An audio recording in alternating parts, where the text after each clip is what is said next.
It's now nearly 12 weeks since Suzy Lamplugh left her estate agent's office to meet a client and never returned. Perhaps the unusual nature of the crime, perhaps the fact that 25-year-old Suzy was such an attractive, outgoing girl, kept the press constantly interested in her case. In fact, the stories about what happened to Suzy are so many and varied that the facts have become somewhat obscured by rumour and gossip.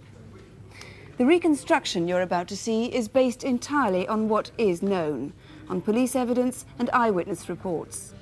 It begins in Putney, southwest London, on the morning of the day Suzy disappeared. Monday, the 28th of July. Susanna was getting up in her flat in Disraeli Road in Putney. In the news, the Queen's private secretary has rejected claims by the Sunday Times that there have been differences between the palace and the Prime Minister over Mrs Thatcher's policies. In a letter to this morning's Times, he says the Queen's press secretary Michael Shea did speak to the... Suzy shared her flat with a lodger, Nick Bryant. Hi, Suzy, I'm off. Oh, hi, you're up early. Would you like a cup of tea before you go? I can't. I've got an 8:30 meeting this morning. You going to be in tonight? Yeah, I expect so. I'll see you later. Oh, by the way, have you left the ironing board up? Yes, it's in the sitting room. Great. Okay, Okay. see you tonight. Bye. Bye. Have a nice day.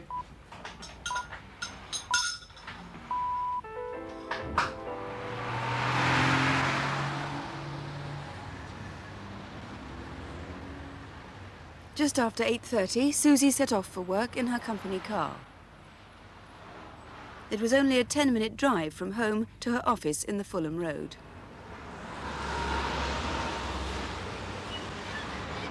Hello, this is Susanna Lamplugh from Sturgis in Fulham.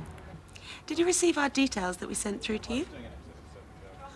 Oh, good. Did you see anything? Susanna had worked for Sturgis estate agents as a negotiator for just over a year. It's a two-bedroom house with... Her job involved taking on new clients and showing them round properties. Sometimes she'd have as many as 6 houses to show in a day. Okay. On this Monday, she left the office at 20 to 1, and as was often the case, she told no one where she was going or when she'd be back. As well as her own keys and purse, she took with her property details and keys for a house in Shorrolds Road, number 37. Exactly what happened after Suzy left her office isn't clear. There's no doubt she went to Shorrolds Road, but in fact there are 3 streets in Fulham which provide vital sightings. In Shorrolds Road, 3 witnesses saw Susanna outside number 37. The first witness was on his way home. He saw Suzy standing in the gateway. She seemed to be waiting for someone. 10 minutes after that, the owner of the house next door heard someone leaving number 37.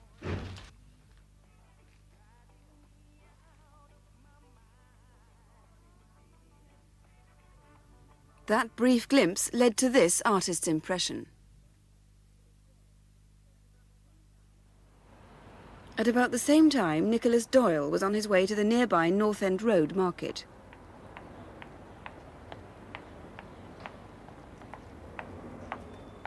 Doyle remembers the man was carrying a bottle of champagne with ribbons on it. From his description, police later produced this identikit picture of the man. But strangely, Suzy's car was never seen in Shorrolds Road. A number of people did see it a mile away in Stevenage Road. It's a 5-minute drive from Sturgis, and it was exactly 5 minutes after she'd left the office that the first sighting came. At 12:45, as Wendy Jones was leaving home to go shopping, she noticed the white Ford Fiesta parked immediately opposite her house. Just before 2, a taxi driver who lived close by also noticed the car. By 3:30, Wendy Jones was back and the car was still in exactly the same place, slightly overlapping the entrance to a neighbour's garage.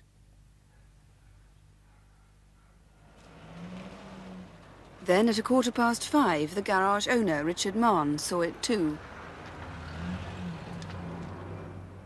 Other witnesses remember the car in the same position. It seems it was there all afternoon. But in a third street in Fulham, there's conflicting evidence. A sighting of Suzy and her car.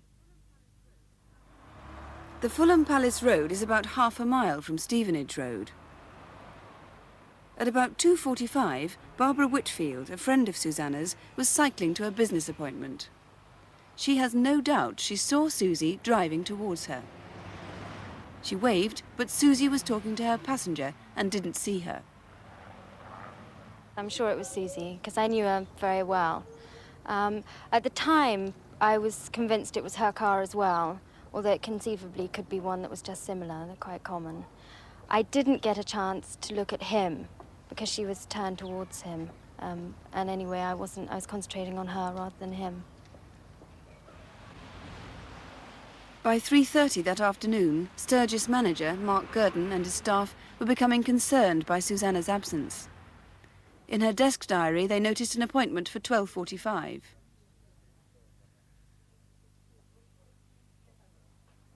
To start off with, I personally went round to 37 Sherolds Road to see if she perhaps got herself locked in or something like that.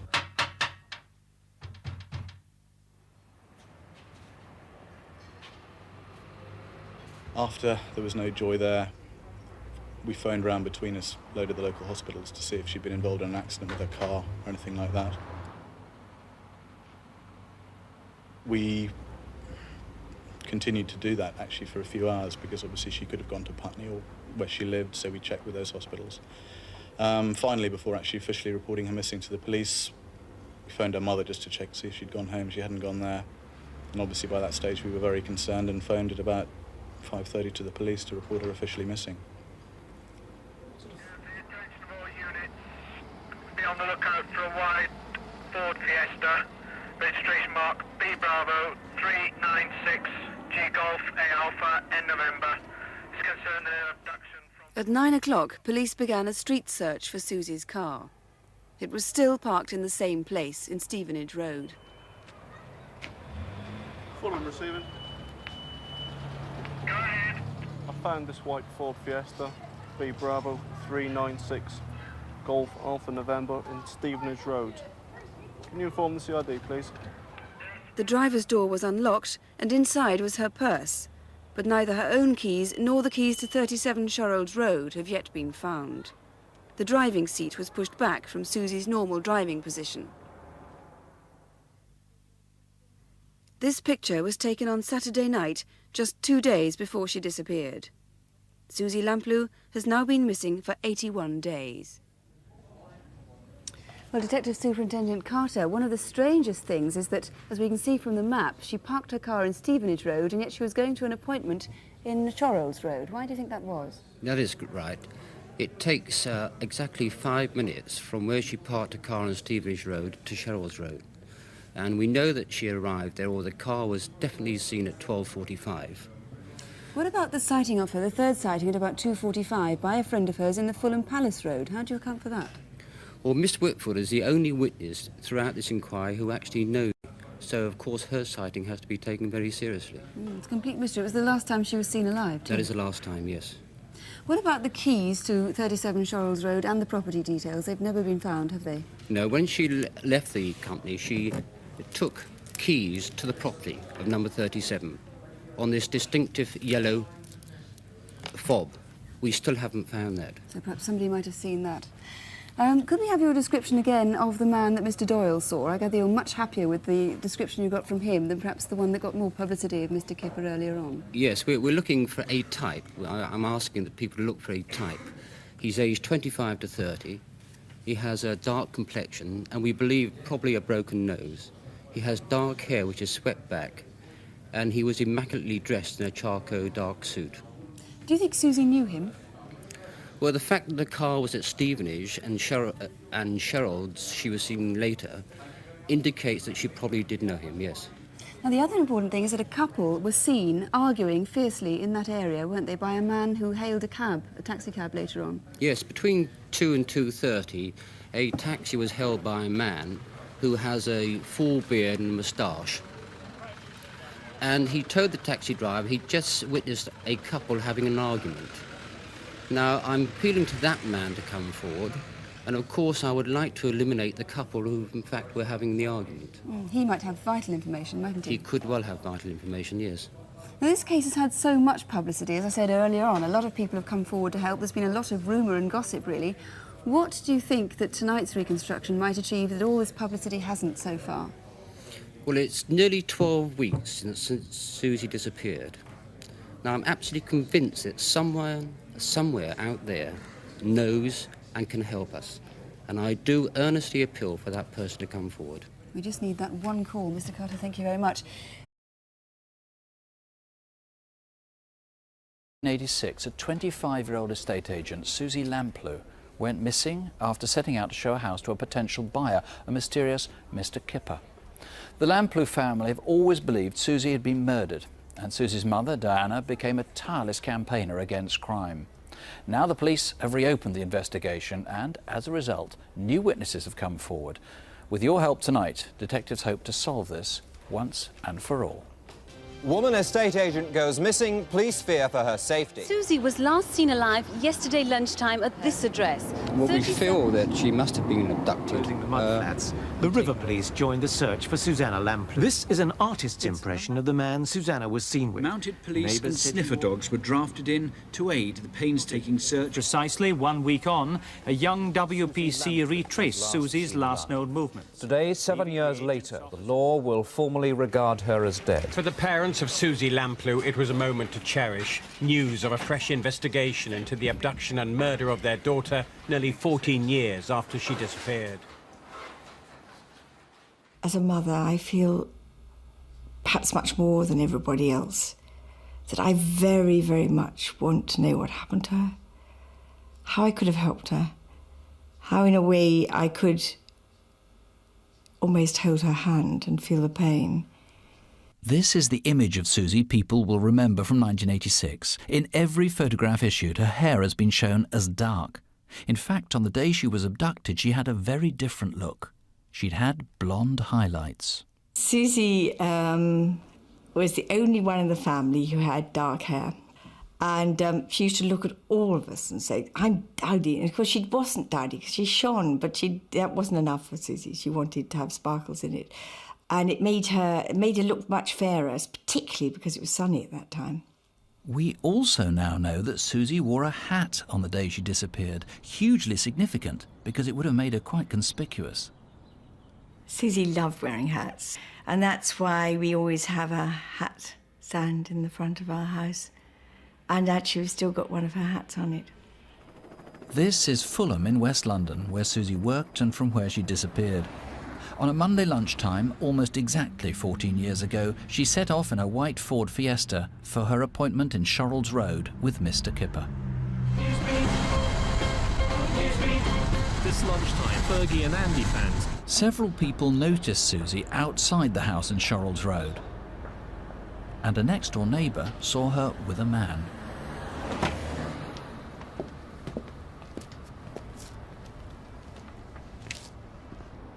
A passer-by also saw her client and noticed he was carrying a bottle of champagne decorated with a tricolour ribbon. Now, new evidence. About a minute's drive from Shorrolds Road and just off Fulham Road is Kelvedon Road. A tradesman there had a brush with a car that was very much like Suzy's. The argument seemed so fierce he thought the Fiesta was going to veer into him.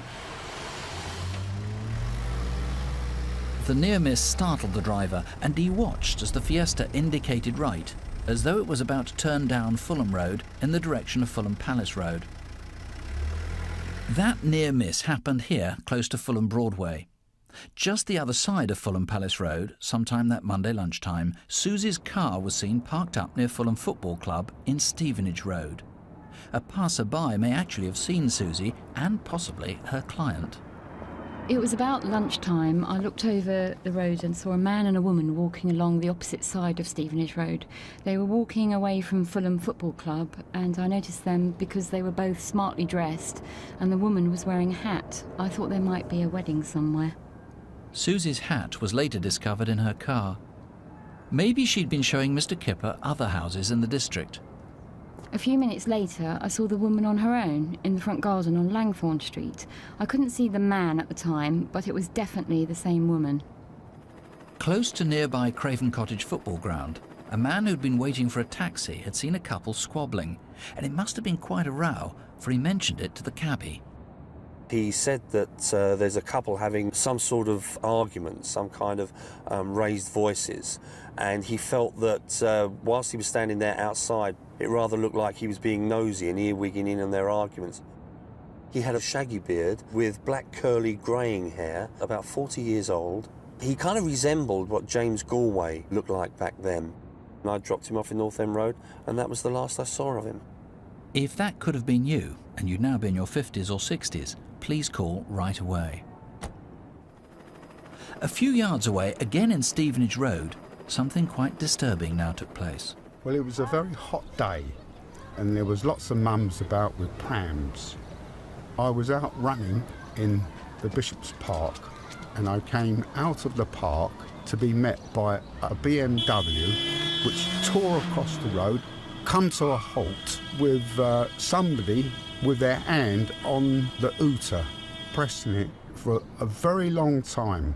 As I stood there, I saw a blonde young lady. She looked as though she was laughing, or she could have been screaming, because the laugh could have been shouting for help, and it was quite possible that she could have been screaming and not laughing.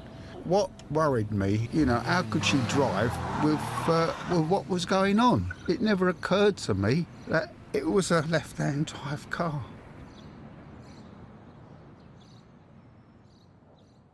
We never forget the day she disappeared. It is always a difficult day. We try to get right away from other people. We really hope that this case might have an end and that Suzy might be able to be set free, as my nephew keeps on saying. At the moment, it seems as though she's trapped. Chanceller, this whole inquiry seemed trapped for years, but you've made such progress since you reopened it. Let me ask you directly, do you think you know who the killer is? It's going to be a matter for the Crown Prosecution Service as to whether someone stands trial and for a jury to convict or indeed acquit someone of Suzy's killing. There's so much energy and new information driving this inquiry forward, hopefully with extra help tonight. We, by perhaps towards the end of the year, will hone down on an individual, and we hope to be interviewing that individual before the end of the year. Now, you say with new information tonight, specifically what? Certainly around the BMW. Anyone who bought or sold or lent a dark left-hand drive, probably BMW, during the first 8 months of that year, we think it's a 3 Series, maybe a 5, a dark BMW lent to someone that somebody was uncomfortable with or sold to someone. That person we would be very interested in speaking to. The jogger was a remarkable witness and was honest enough to say he wasn't sure if she was screaming, it could have been laughing. And of course other people might have thought it was a laugh as well and might have seen Suzy actually trying to draw attention to herself. That vehicle left Stevenage Road, went into Fulham Palace Road, probably with the horn sounding. Other people will have seen that. But then the arterial roads from there, the M4 corridor, the A3 driving round from North London, the M1, that vehicle went elsewhere within the UK later that afternoon or evening. Suzy would have got out of that vehicle. Did she try and draw attention to it again? A blonde-haired woman drawing attention, a dark BMW. The Mr. Kipper had made this specific arrangement. He was carrying a bottle of champagne. Had he been stalking her? Did he know her, do you think? I think there's every chance he knew Suzy, but not necessarily that Suzy knew him. That's unclear. Anyone who was an associate or friend of Suzy who knew she was seeing someone during that time, an acquaintance or someone who was showing an unhealthy, perhaps, interest in her, should contact us and let us know their concerns. And is this a man who will have confided in anybody, or will he have bottled this all up inside himself? This is a man of enormous emotion, in my view, and the view of others. This is a man who will either bragged about what he has done, or in times of upset realised the enormity of depriving Suzy of her life and confided tearfully. He may have confided to a lover, a friend, a partner, or indeed to someone within the criminal fraternity. So if he's bragged or confided, what happens if somebody rings tonight, or indeed the person who wrote a letter to the Daily Mail, I know you're taking very seriously as well, but wrote it anonymously, clearly want to help, worried about getting too much involved. What happens if they ring tonight? Will you divulge their names? Will they get out into the media? We would do all we could to ensure that evidence was put before the court and to try and keep that person's anonymity, working with the Crown Prosecution Service. But I can't guarantee that. It would be wrong for me to say so. But what I will say is that person has been so brave in doing what they have done. They need to go that extra step to help the Lamplugh family, to help this inquiry and to identify Suzy's killer. Sean, thank you. Please call the studio. It's a free call number, 0500 600 600. If there's anything at all you think